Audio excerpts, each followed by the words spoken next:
I have very powerful hands and large hands, relatively large hands. And a politician said I didn't have large hands. It's the first time anyone's ever said that one. So no, I think it was a good moment. Mrs. Trump, what did you think of that moment? It was a great moment, okay? No, it was fine, you know. Quite a moment indeed. Racy talk about hand size dominated the week into last night's Super Saturday races. Let's talk about that and a lot more with Democratic Congressman Joaquin Castro, a Hillary Clinton supporter, Republican operative Hogan Gidley, CNN commentator and liberal activist Sally Kohn, and conservative talk radio host Hugh Hewitt. Welcome, all of you. Thank you. They don't teach us that in journalism school, I'll tell you that. But I want to start with you, Hugh. What do you think about, let's just look at last night, about last night's results? It was a big day for Ted Cruz. Is it a two-man race right now, do you think? Or No. is there still time for Kasich or Rubio to Ted Cruz had the best back? day of his campaign. He's clearly got the momentum. And he built off of the Yorktown speech that he gave about defense and two great debates, and he's had a terrific run. And so he puts a bad patch behind him. But it's not a two-person race. It's going to, I think, an open convention. And I think after the death of Justice Scalia, everybody got very serious in the Republican Party and realized that the presidency means the Supreme Court, and that the shift that's underway that Mitt Romney accelerated with a very beautifully crafted speech, and I thought your interview with him reemphasized all that, has framed this issue as Trump, not Trump. And within the not Trump camp, there is a lot of maneuvering for that not Trump role, and it will not work itself out, I think, until Cleveland. And Hogan, do you agree with Hugh? And also, I just wonder what you make of the establishment, big donors giving finally to super PACs to try to defeat Trump, Mitt Romney coming out. Is this a sign that there is even more of a divide between the grassroots and the establishment?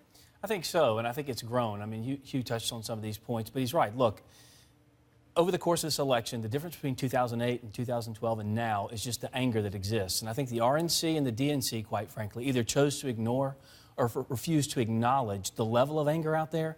And everybody running for office in the last decade, starting with George W. Bush, is why we have the Tea Party, because of the excessive spending of George W. Bush.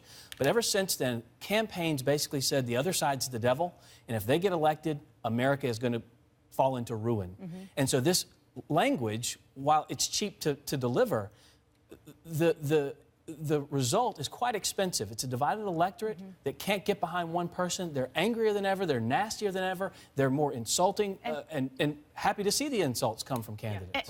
And Sally, you see the anger on the other side of the aisle too, and you see I mean, it's obviously different when it comes to the language, but Bernie Sanders is running. You just heard him on the fact that people feel like they have been left out. Yeah, and on a certain level, initially, I thought, oh, look, we have a possibility for a political realignment in this country. Instead of left-right, we could have a sort of populist versus establishment or elite movement. But that's breaking apart because there's a really important difference between the kind of anger of Sanders supporters and the kind of anger of Trump and arguably Cruz supporters as well. You know, Bernie's voters are angry because Washington isn't doing enough to help everyone in this country. And Trump supporters are angry because the government is including too many people in the promise of this country, and they want to push people out of the American dream. Those are two different propositions. Yeah, let me just make a point also about what Hugh said. I think that if Donald Trump gets to the convention and he's far ahead of everybody else but hasn't received a majority of delegates, I don't think Republicans will stand up to him at the convention. I think that he'll be the nominee. I think that they will make some backroom deal to appoint his vice president or name his vice president and name part of his cabinet. I don't see them standing up to him at the convention. You just gave me the perfect segue to go to my next question, which is about a contested convention, because there are differences, as you can imagine, within the Republican field. Listen to this.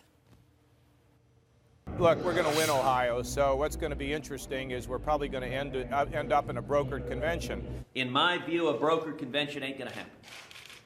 And if the Washington deal makers tried to steal the nomination from the people, I think it would be a disaster. It would cause a revolt.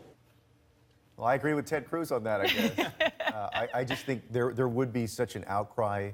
A lot of those folks would end up staying home in November, or, you know, some of them as a protest, maybe even voting for the Democratic candidate. Congressman, I'm Switzerland, but if you don't arrive with 1,237 delegates, it's not being stolen. A plurality is not a guarantee of winning. That's why there are convention rules.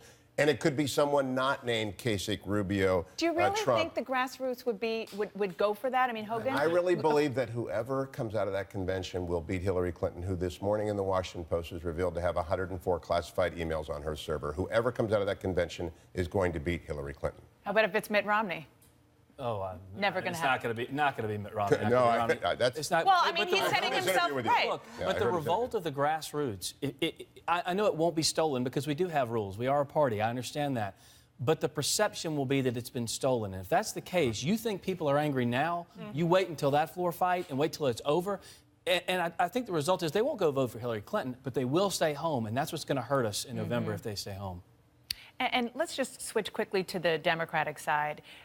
You heard Congressman Castro, you support Hillary Clinton. You heard Bernie Sanders basically not say, okay, I will step out if she gets the number of delegates and superdelegates needed. No, I mean, I think there isn't anybody, probably Republican or Democrat, who hasn't been impressed by Bernie Sanders' campaign and what he's been able to do. And it has been a positive force, both for the Democratic Party and I think for the country. But I also think that more and more the writing's on the wall. Even yesterday, she picked up about 7 or 8 more delegates than he did. If you count the superdelegates, she's about halfway there. So I do think that she'll be the nominee, and I think that she'll be a strong general election candidate.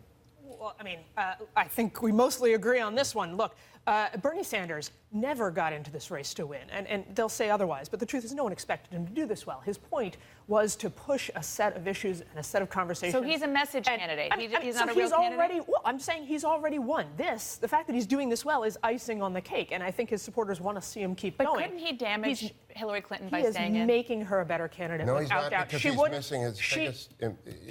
He has not raised her biggest vulnerability, which is she endangered the national security. He refuses to bring that up. He refuses to do it because he wants to have. He refuses to do it because, unlike the Republicans who want to attack her for everything possible, he wants to talk about substance. He has kept her on substance. He has made her more accountable to the populists on both sides of the Hillary party. Clinton supporter, you get the last word, 10 seconds. Well, and also because it's been settled by the Congress. The Congress has looked into it. The Justice Department has looked into it.